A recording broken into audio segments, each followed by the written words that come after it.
Topiknya gastritis ya. Gastritis, Prof. Sini di topiknya ditulis gastritis ya.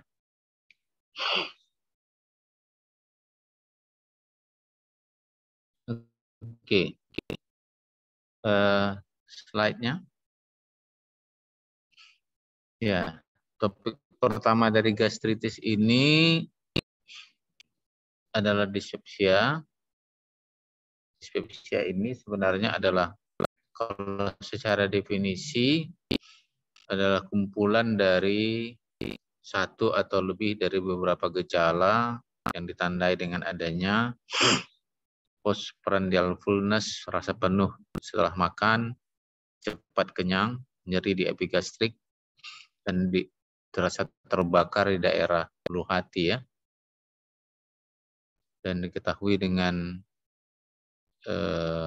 didapat dengan melalui rutin clinical evaluasi. Ini yang dikenal dengan trauma 4 ya. Jadi definisi dispepsia bunyinya demikian. Ada dua kategori atau pembagian dari dispepsia ini. Ada yang fungsional tanpa ada kelainan apa-apa atau dikenal dengan non-organic dispepsia, ada yang organic dispepsia. Organic dispepsia itu nanti itu yang dijumpai kelainan pada selaput lendir daripada lambung. Organic dispepsia ini bisa juga disebabkan oleh yang seperti kita kuliahkan kemarin, GERD, peptic ulcer, gastritis, dan lain-lain ya. Termasuk tadi di dalamnya gastritis. Slide. Diagnosanya adalah menurut kriteria ROM 4 telah dialami setidak-tidaknya 3 bulan dalam onset 6 bulan ya. Selama dalam kurun waktu 6 bulan ya. Tadi yang saya sudah sebutkan, postprandial fullness 3 hari dalam 1 minggu, rasa sakit di daerah ulu hati, paling tidak 1 hari dalam 1 minggu, rasa cepat kenyang ya, dan rasa panas di ulu hati. Dan tidak ada bukti-bukti kelainan organik dijumpai. Ya, slide. Struktural. Pengobatannya adalah PPI, H2 antagonis, prokinetik, termasuk juga di dalamnya erythromycin yang bisa berfungsi sebagai prokinetik, buspirone, dan trisiklik. Antidepresan, SSRI ya, sebagai terapi lini kedua. Slide. Gastritis sebagai bagian besar dari dispepsia ini disebutkan terjadi lebih kurang 1,8 sampai 2,1 juta kejadian di Indonesia. Dan disebutkan kasusnya kira-kira 274.396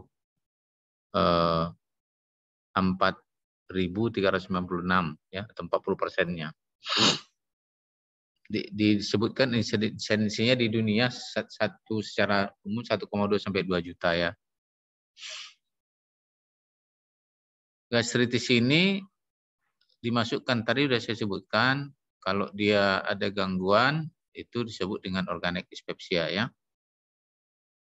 Ditandai dengan adanya inflamasi dari mukosa dan submukosa daripada lambung. Ini yang merah-merah ini inflamasi ya. Inflamasi dari mukosa dan submukosa daripada lambung secara histopatologi disebut dengan gastritis ya. Kalau kejadiannya seluruh lambung itu namanya pangastritis. Kalau kejadiannya hanya di atas sebagian, bagian korpus dan bagian body namanya gastritis body of the stomach. Kalau dia di bawah di daerah antrum ya, itu namanya antral gastritis ya. Ini soal lokasinya saja ya. Ya, slide. Ada yang kita kenal dengan istilah akut gastritis ya, gastritis akut ya. Ini ditandai adanya neutrophilic infiltration. Jadi seperti biasa kalau infeksi akut atau radang akut kan ditandai dengan neutrophil ya. Penyebabnya yang paling sering adalah bakterial endotoxin, H. pylori, Staphylococcus, kafein, alkohol, rokok ya, steroid, aspirin, NSAID ya, shock, burn, luka bakar dan sepsis ya. Right. Sedangkan yang kronik gastritis adalah kejadiannya telah berlangsung lama, ditandai dengan adanya mix mononuklear sel, limfosit, plasma sel, dan makrofag ya. Jadi ada infiltrasi di dalam sel-selnya ini ya, berisi jaringan histopatologi. Kalau dilakukan histopatologi didapati ini ya. Etiologinya ada yang dikenal dengan tipe A. Kenapa itu? Tipe A, fundal and corpus, paling banyak adalah autoimun, akan menyebabkan pernicious anemia, Addison disease, Hashimoto thyroiditis. Ya. Tipe B, pada pasien yang muda, yang melibatkan biasanya mengenai daerah antrum, sedangkan pada orang yang tua itu mengenai daerah seluruh lambung. Yang umum penyebabnya adalah H. pylori atau reflux dari bile atau pancreatic secretion ya. Ada chronic gastritis ini. Slide. Ini dia yang exogenous faktornya. Patofisiologinya adalah adanya gangguan daripada adanya exogenous faktor dan adanya endogenous faktor. Ya. Kalau exogenous faktor, iritan, drug, alkohol, aggressive substances, sedangkan yang endogenous penyebab di dalam sendiri yaitu yang sering adalah uremia, ya, pasien dengan uremia, diabetes, koma, shock. Patofisiologinya sebenarnya adalah penurunan aliran darah dan penurunan HCO3 yang berfungsi untuk melindungi lambung. Ya. Blood flow ini juga berfungsi untuk membawa zat-zat yang untuk pelindung lambung. Apabila yang terjadi penurunan, maka terjadilah lama-kelamaan akan terjadilah chronic gastritis. Samping tentunya ada faktor-faktor eksogenus dan endogenus tadi. Ya, slide. Gejala-gejalanya adalah biasanya asimptomatik, ya. Muncul seperti gejala dispepsia dengan epigastric discomfort. Simptom lain adalah simptom dispepsia juga, nausea, vomiting, mual, muntah, dan kehilangan nafsu makan. Ya. Slide. Diagnosa daripada infeksi H. pylori kalau kita mau mencarinya bisa dilakukan dengan endoskopi, histopatologi, biopsi, urease test, serologi H. pylori, polymerase chain reaction, PCR, stool antigen test, dan culture. Ini semua adalah modalitas dari untuk mengetahui adanya infeksi Helicobacter pylori tersebut. Ya. Yang umum dilakukan di sini di Indonesia adalah yang endoskopi, histopatologi ini agak jarang ya. Biopsi dan urea test ini paling sering, serologi juga sering, PCR agak jarang, stool antigen test ini sering, dan culture juga masih saat ini masih agak jarang ya. Slide.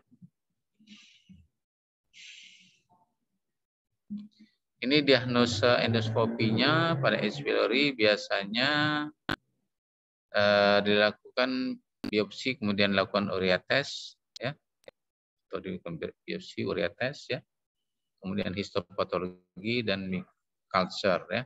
Ini gambaran endoskopinya ya. Yang A ini adalah atrofi grade 0, yang B mild atrophy atau grade 1 ya. Yang C moderate atrophy ya. Atrophy ini dia. Yang D severe atrophy ya. Yang D severe atrophy ya. Ini secara histopatologi yang dilihat nanti di bawah mikroskop. Slide. Slide. Histopatologi dari Helicobacter pylori biasanya terjadi pada gastritis ini akut superficial gastritis. Biasanya tadi saya sudah sebutkan neutrophilic infiltration dengan epitel dari gaster yang terjadi degeneratif, penurunan mucin dan increase exfoliation ya. Juga akan terjadi lymphocytic infiltration ya. Terjadi biasanya setelah 11-14 hari dan terjadi edema dari lamina propria. Dan pada Helicobacter pylori ini biasanya akan terlihat mononuclear infiltration, lymphoid aggregation, dan umumnya terjadi pada antrum daripada lambung. Ya, slide.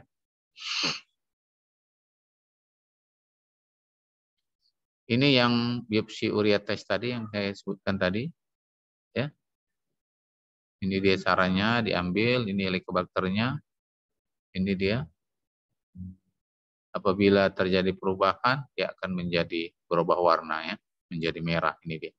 Oleh karena reaksi dari kuman Helicobacter tersebut mengeluarkan urease akan merubah urea menjadi amonia. Amonia ini akan meninggikan pH, akan menyebabkan perubahan warna. Ya. Sensitivitasnya yang perlu kita ingat oleh mahasiswa adalah ini dengan 93 sampai 97 sensitivitas, 95 sampai 90 100% spesifitas. Artinya sekali tes ini dilakukan maka dia sangat spesifik dan sangat sensitif ya. Slide. Indikasi daripada tes serologi tadi sudah sebutkan di depan, tes serologi juga biasa dilakukan. Biasa dilakukan untuk mendeteksi infeksi yang akut atau yang lalu ya. Biasanya dilakukan pada survei yang banyak. Pada beberapa keadaan eradikasi untuk di daerah yang endemis banyak, untuk eradikasi dilakukan juga tindakan serologi ini. Walaupun pada beberapa negara ini tidak dianut ya. Slide.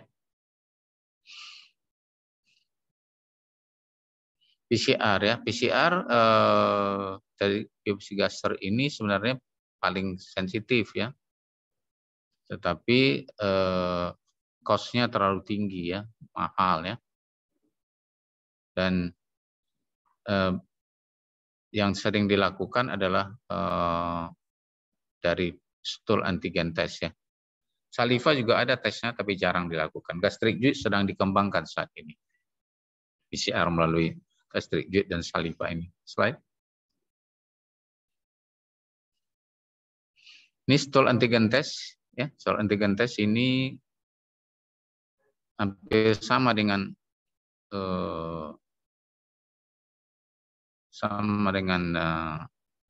rapid urea test tadi ya. Urea test tadi ya, itu diambil fesesnya kemudian diperiksakan melalui fesesnya, antigennya didapati biasanya dengan spesifitas yang mendekati 94-95 dan sensitivitas juga 94-95 ya. Ya. Slide.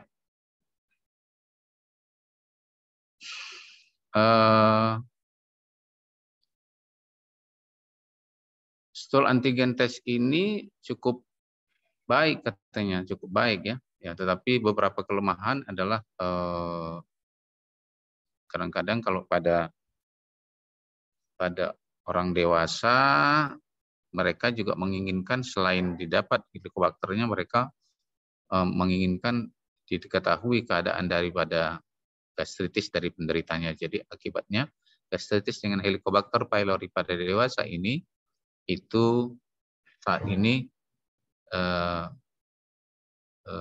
jarang dilakukan. Pada anak-anak mungkin masih sering ya. Slide. Kultur sebenarnya itu yang paling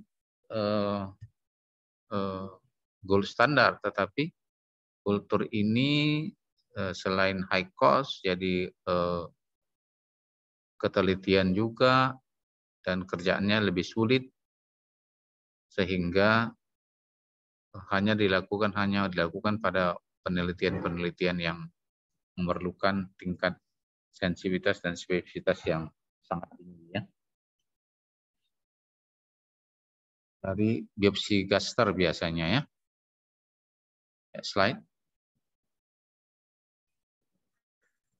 Pengobatan daripada gastritis ini tadi di depan sudah bisa diawali dengan antacid, H2 antagonis, proton pump inhibitor, baru mucosa protective agent ya, yang dikenal dengan yang sering kita dengar dengan sucralfate. Slide.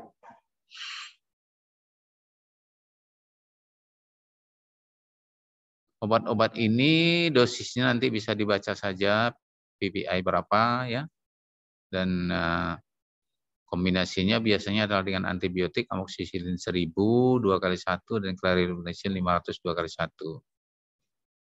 Pada daerah yang resisten clarithromycin bisa diganti dengan bismut subsalicilat 2x2 tablet, metronidazole 500 3x1 dan tetracycline 250 4x1. Bila bismut tidak tersedia, bisa diganti dengan amoxicillin dan clarithromycin dengan dosis yang sama di atas tadi ya. Second line treatment atau kelas keduanya adalah PPI bismut subsalicilat metronidazole, kemudian PPI amoxicillin dan levofloxacin ya. Slide. Ya, itu tentang dispepsia, gastritis. Masih ada topik lain yang? Ini slide gastritis, Prof. Nah, slide yang lainnya, yang berikutnya apa?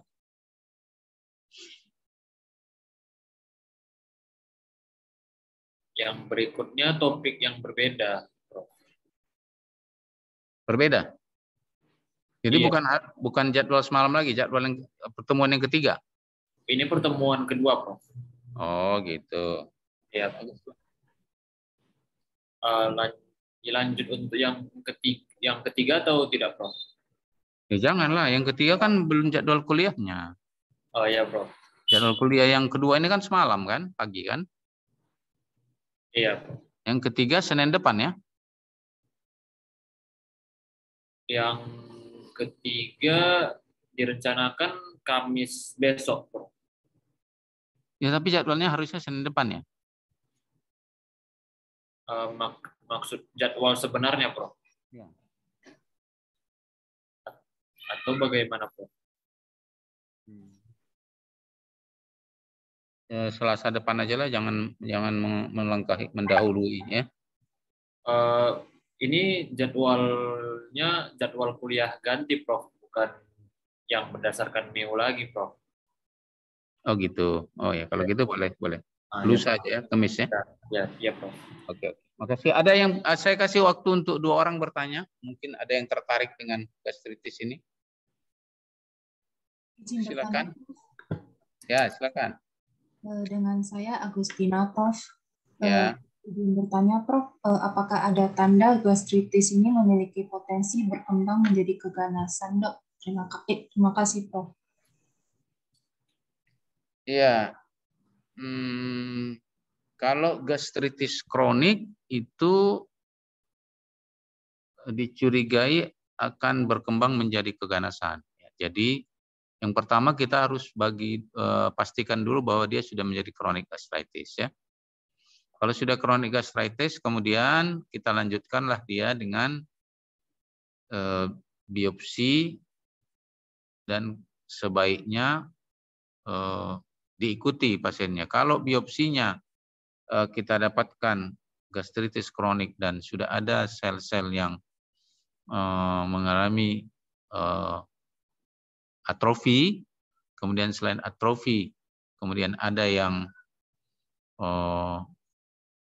metaplasia, dan kemudian kelanjutannya ada yang terjadi displasia, ya, itu maka Itu tanda yang kamu tanyakan tadi, akan terjadi keganasan.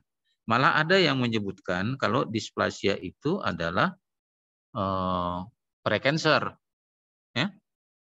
Jadi kalau pada kasus-kasus yang kita temui di praktek sehari-hari dan kita kirim biopsinya, histopatologinya memberikan gambaran kepada kita bahwa terjadi displasia, itu adalah precancer. Ada literatur yang menyebutkan itu precancer. Jadi tanda yang ditemui adalah tanda dari histopatologi. Secara klinis tentu juga ada. Kalau tanda-tanda dari gastritisnya sangat berat dan ada alarm sign, misalnya nafsu makan yang sangat menurun, berat badannya sangat turun, tadi kan kita lihat ya, ada anemia, kekurangan darah yang terus-menerus, itu dan kita ada bukti biopsi, ada chronic gastritis, belum pun dia menjadi displasia, masih metaplasia saja, itu sudah mencegah kita untuk menjadi keganasan atau cancer. Ya. Di negara-negara maju, ini kalau sudah displasia itu akan diberikan perhatian khusus yang terus-menerus dan diusahakan pengobatannya kembali kepada jaringan normal kembali, minimal kepada kronik gastritis yang atrofi saja. Minimal menjadi atrofi, tidak ada displasia. Itu keterangannya. Satu orang penanya lagi. Izin bertanya, dokter. Ya. Nama saya Anastasia, dok, izin bertanya. Bagaimana untuk membedakan rasa kenyang fisiologis seperti setelah makan dengan dispepsia yang tanda-tanda dispepsia gitu, dok? Ya, kalau kenyang setelah makan kan biasa. Tapi kenyang atau rasa penuh sebenarnya kata-katanya, rasa penuh waktu makanan baru sedikit saja diisi, malah kadang-kadang belum diisi dia juga merasa penuh gitu. Diisi sedikit aja semakin penuh, dia nggak bisa, nyesak. Gitu. Jadi jelas itu kan pasti bisa dibedakan ya. Artinya biasanya dia bisa membedakan, keluarga dekatnya bisa membedakan, dan dia tahu itu keluarga dekatnya. Kita tanya aja sama keluarga, ini macam mana? Kita baru mulai makan, dia baru makan 2 sendok terus udah penuh rasanya perutnya, dia berhenti, dok. Inilah masalahnya selama ini. Terus tahu kita, ya. Sepenuh itu baru 2 sendok dia makan, dia udah merasa penuh. Dia pun juga bilangnya juga demikian. Ya. Saya nggak bisa makan nih sudah sebulan ini. Makan 2 sendok aja saya udah rasanya penuh gitu. Itu kan mudah, artinya bukan kenyang sudah makan. Kalau orang kenyang makan itu kan dia makan memang menikmatinya, terus dia kenyang, saya kenyang. Itu kan bisa dibedakan ya. Jelas bisa dibedakan. Bedakannya kira-kira demikian ya. Baik, terima kasih, dok. Baik. Saya kira cukup ya. Terima kasih atas kehadiran kita semua. Mohon maaf jika dalam penyampaian ada yang kurang berkenan. Sampai bertemu di pertemuan berikutnya. Assalamualaikum warahmatullahi wabarakatuh. Waalaikumsalam warahmatullahi wabarakatuh. Terima kasih, Prof. Terima kasih. Terima kasih, Prof. Terima kasih, Prof. Banyak, Prof.